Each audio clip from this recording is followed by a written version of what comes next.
आज बड़ी खुशी से फॉर्मली मैं इस चीज़ का ऐलान करते जा रहा हूँ कि नेशनल कॉन्फ्रेंस और कांग्रेस ने आगामी लोकसभा चुनाव के लिए जम्मू कश्मीर और लद्दाख में मिलकर चुनाव लड़ने का फैसला लिया है। नेशनल कॉन्फ्रेंस के उपाध्यक्ष उमर अब्दुल्ला ने कल यानी सोमवार को दिल्ली में कांग्रेस के प्रवक्ता पवन खेड़ा और कांग्रेस के वरिष्ठ नेता सलमान खुर्शीद के साथ एक संयुक्त पत्रकार वार्ता में इसकी घोषणा की।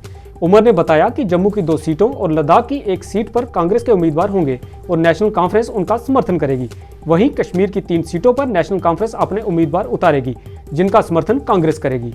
नेशनल कॉन्फ्रेंस और कांग्रेस के बीच फिक्स हुई इस डील का सबसे बड़ा असर महबूबा मुफ्ती की अध्यक्षता वाली पीपल्स डेमोक्रेटिक पार्टी पर पड़ेगा। नेशनल कॉन्फ्रेंस के उपाध्यक्ष उमर अब्दुल्ला के बयानों के बाद मायूस हुई महबूबा मुफ्ती के लिए ये एक बड़ा झटका भी माना जा रहा है, क्योंकि पीपल्स डेमोक्रेटिक पार्टी और नेशनल कॉन्फ्रेंस दोनों ही इंडिया गठबंधन का हिस्सा हैं और इस फैसले के बाद सबसे ज्यादा नुकसान पीडीपी को होगा। वहीं इस फैसले का कांग्रेस को दोहरा फायदा मिल रहा है। उसे नेशनल कॉन्फ्रेंस और पीपल्स डेमोक्रेटिक पार्टी दोनों का ही समर्थन मिल रहा है, क्योंकि पीडीपी प्रमुख महबूबा मुफ्ती ने जम्मू संभाग की दोनों सीटों पर कांग्रेस के उम्मीदवार का समर्थन करने का ऐलान किया है। न्यूज टुडे राष्ट्र के लिए रिया महला के साथ संजीव बराल की रिपोर्ट।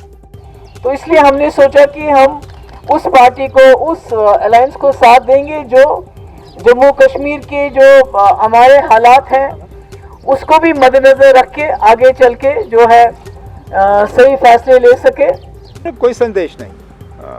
हमने कोशिश की थी कि मिलके ये इलेक्शन लड़ें, लेकिन जैसे सलमान खुर्शीद साहब ने खुद कहा, 6 सीटों पे जिसपे कि 3 पहले से ही नेशनल कॉन्फ्रेंस के पास थे, गुंजाइश कम थी। हमने उस वक्त भी ये चाहा था कि इस इलेक्शन में वो हमारी मदद करें, और ये भी हमने कहा कि आने वाले विधानसभा के लिए जो है हम दरवाज़ा खुला रख रहे हैं। उनको शायद ये बात उस वक्त ठीक लगी नहीं। आगे जाके विधानसभा को लेके कांग्रेस के साथ उनकी क्या बातचीत रहेगी, वो पार्लियामेंट के इलेक्शन के बाद ये दोनों पार्टीज़ जो है पीडीपी और कांग्रेस ये खुद तय कर लेंगे। फ़िलहाल पार्लियामेंट की हम बात करेंगे। इन 6 सीटों पे कांग्रेस और नेशनल कॉन्फ्रेंस का अलायंस है, मिलके हम इन 6 सीटों के जो हमारी उम्मीदवार हैं उनकी कामयाबी के लिए काम करेंगे। अब पहले इसमें हम कामयाबी हासिल करें। विधानसभा के इलेक्शन की तो लगभग घोषणा हो चुकी है। चीफ इलेक्शन कमिश्नर ने भी इस बात की तरफ इशारा किया है, और पिछले दिनों गृह मंत्री साहब ने भी इंटरव्यू के दौरान कहा है कि ऑनरेबल सुप्रीम कोर्ट के तरफ से जो वक्त की सीमा लगाई गई है 30 सितंबर की, उससे पहले ही विधानसभा का जो चुनाव का प्रोसेस है वो मुकम्मल किया जाएगा। फ़िलहाल हमारी मुकम्मल तवज्जो जो है वो इन 6 सीटों पे है। मिलके हम इन 6 सीटों पे कामयाबी हासिल करेंगे।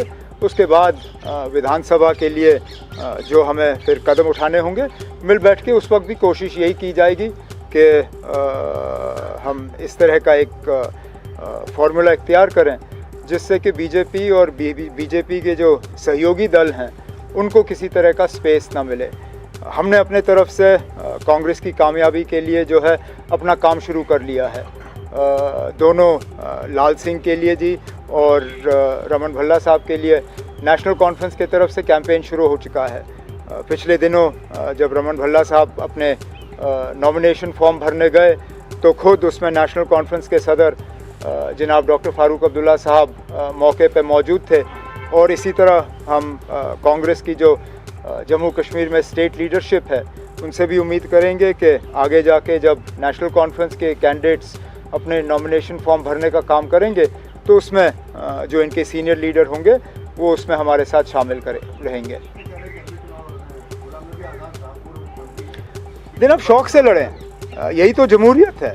हम चाहते हैं कि सब लड़ें। अफसोस इस बात का है कि जिस सीट पे आज़ाद साहब के जीतने की ज़्यादा गुंजाइश थी उस सीट पे लड़ नहीं रहे हैं। वैसे आते तो डोडा से हैं।